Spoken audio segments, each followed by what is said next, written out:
राधा स्वामी जी। आज के सत्संग की बानी स्वामी जी महाराज जी की है। सत्संग के वचन, चेत महीना आया चेत, बांदा सतगुरु बो में सेत। हमारे पंजाब में नया साल चेत्र से शुरू होता है, मगर उत्तर प्रदेश में आषाढ़ से शुरू करते हैं। हजूर स्वामी जी महाराज चूंकि यूपी में हुए हैं, इसलिए वे अपना 12 मासा आषाढ़ से शुरू करते हैं। एक एक महीना मनुष्य के जन्म से ताल्लुक रखता है कि किस तरह से रूह सचखंड से उतरकर मन इंद्रियों के भोगों में फंस गई और फिर अपने देश की सुध भूल गई। यानी कि अपने सचखंड, जो उसका असली देश है, वो सचखंड है रूह का, वो उसको भूल गई।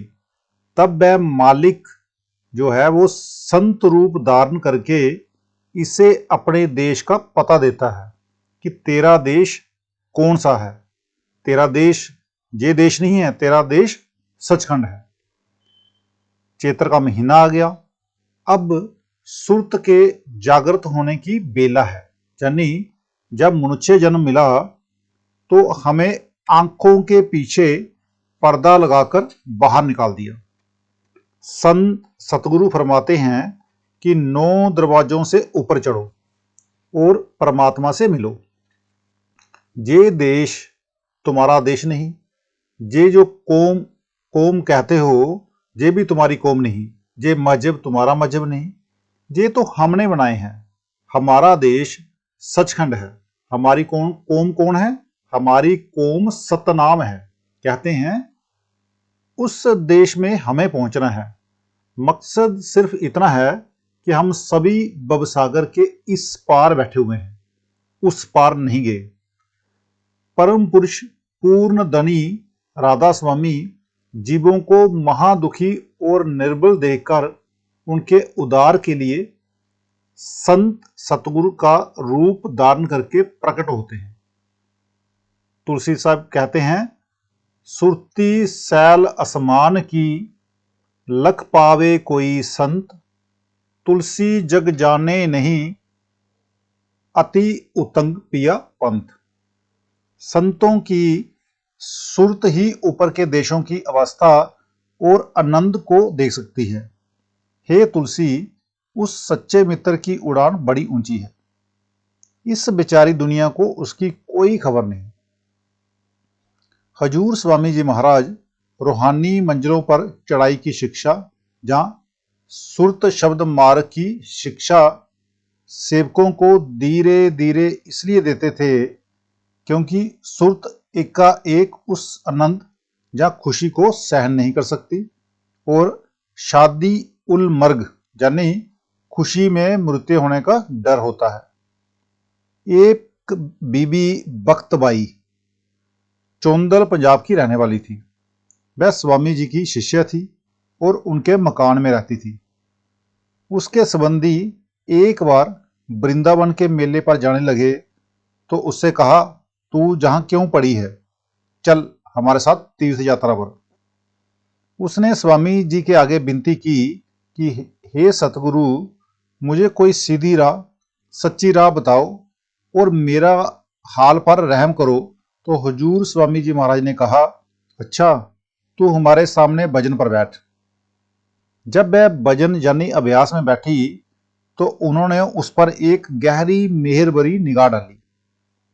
बीबी चीखने चिल्लाने लगी कि हे महाराज, मेरे तन में से जान निकलने लगी है, जो चीज मुझे दी है उसे वापस ले लो, मैं उसको जेल नहीं सकती।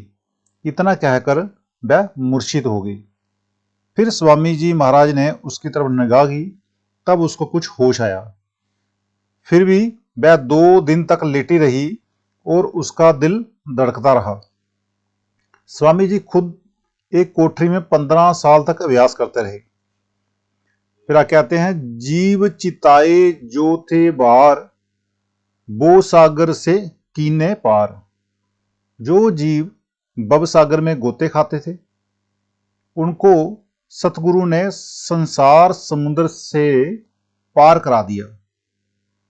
हमें पार जाना है, पर जब तक कोई ऐसा साधु, संत, बली अल्लाह, कामिल फकीर जो खुद सचखंड मकाम हक पर जाता है नहीं मिलता, हम उसके पास नहीं जाते। तब तक हम वहां सचखंड जा ही नहीं सकते। जैसे कोई आदमी कलकत्ता हो आया हो, अगर हम उसके साथ जाएं तो बड़ी आसानी से जा सकते हैं, लेकिन हम उसके पास नहीं जाते और ना ही उससे रास्ता पूछते हैं। ये रूह रूपी तोता इस पिंजरे में पड़ा हुआ है और कई प्रकार की बोलियां बोलता है। इसको सुख कहीं है ही नहीं। जब ये इस पिंजरे को तोड़कर उड़ेगा, पांचों तत्व, 25 प्रकृतियां, मन और माया, सत, रज, तम, तीनों गुण वगैरह के पर्दों में से निकलेगा। तब इसको अपना होश आएगा। जब इसको अपना होश आया, तब ये सोचता है कि मेरा मालिक कौन है। ये आत्मा परमात्मा की अंश है। ये चेतन है, मगर जड़ के साथ मिलकर ये भी जड़ हो गई है। इसको अपना होश अब नहीं रहा। जब हमने सिकंदरपुर में जमीन खरीदी तो उसी गांव में रहने लगे। वहां के मुसलमान बड़ा प्यार करते थे। एक दिन मैंने कहा, आप लोगों में कोई मुसलमान भी है? कहने लगे, हम आपको क्या दिखाई देते हैं? मैंने कहा, आप मुझे आदमी दिखाई देते हो। फिर पूछा, आपके पास कलमा है? कहने लगे, हाँ है। मैंने कहा कि पढ़ो। तो कहने लगे, ला इलाहा इल्ला अल्लाह। मैंने कहा, ये तो लफ्ज है, और जैसे मिश्री मिश्री कहने से मुंह में मीठा नहीं होता, जलेबी जलेबी कहने से मुंह में मिठास नहीं भरती और ना ही मुंह मीठा होता है, इसी तरह इसके पढ़ने से वह फायदा नहीं होता जो होना चाहिए। तब उन लोगों ने पूछा कि वह कैसे हो सकता है? तो मैंने कहा कि कलमे के नजदीक शैतान नहीं आता। कहने लगे, ठीक है। मैंने कहा कि आपके कई भाई कचहरियों में कलमा पढ़कर झूठ बोलते हैं। कहने लगे, हम तो यही कलमा ला इलाहा इल्ला अल्लाह जानते हैं। मैंने कहा, ये तो लफ्ज है, मगर जो असली कलमा है वह बिना किसी मजहब और मिल्लत यानी जाति के लिहाज के हर एक इंसान के यानी हर एक आदमी के अंदर हो रहा है। उसको सुनने से वाकई शैतान नजदीक नहीं आता, और शैतान की इतनी हिम्मत नहीं है कि वो उसके नजदीक भी जा सके। जब तक अंदर ना जाओ वह नहीं मिलता। दुनिया लफ्जों को जप जप कर मर गई, परंतु उनका बना कुछ नहीं। जिनको अंदर नाम की लज्जत नहीं आई, यानी शब्द का रस नहीं आया, उनको गुरु से प्यार कहाँ? उनको काफिर कहते हैं। बताओ, जिसको काफिर से मोमिन बना लें, यानी जिसको सतगुरु इस गंदगी से निकालकर ऊपर ले जाएं, तो उसकी कितनी ऊंची किस्मत है। मैंने सैकड़ों सत्संगी मरते देखे हैं। वे इस दुनिया से हंसते हंसते जाते हैं। जिस जिस महात्मा ने जिस जिस वक्त जिस जिस जीव को नाम दिया, उसको अपने साथ मिला लिया, अपने जैसा ही कर लिया। जिन्होंने उनके वचनों पर विश्वास करके कमाई की, उनको वे अपने साथ ले गए और उनका जन्म मरण भी खत्म हो गया। तो आज का सत्संग इतना ही। मिलते हैं कल के सत्संग में। राधा स्वामी जी।